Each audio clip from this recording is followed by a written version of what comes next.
Hi friends, I am Nikhil Goenka, working as Senior Manager in the M&A Division of Nangia Advisors. I am here to share my key expectations from the upcoming budget 2015. Quite naturally, my expectations from this year's budget is high, keeping in mind Mr. Modi's government's vision to make India a business and investor-friendly destination, and more so because of the positive reforms that the government is planning to propose in the country's economic and administrative policies. Here are some of my key expectations from this year's budget. The first in the list is the deferment in the introduction of CAR provisions. The CAR provisions in its present form are quite stringent and may not send a very good signal to the corporate world. Accordingly, the deferment of the CAR provisions stand first in my list.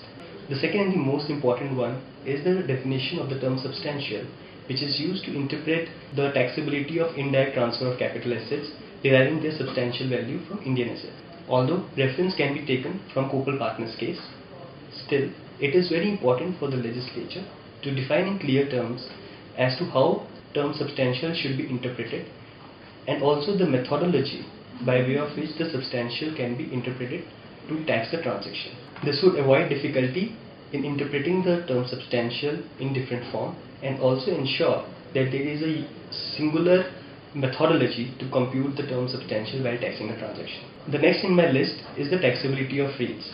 The provisions in respect of taxability of REITs were introduced last year.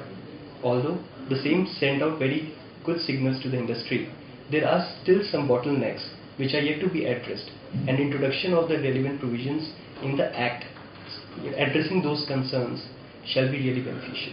Some more in my list includes the extension of benefit of Section 79 to domestic mergers.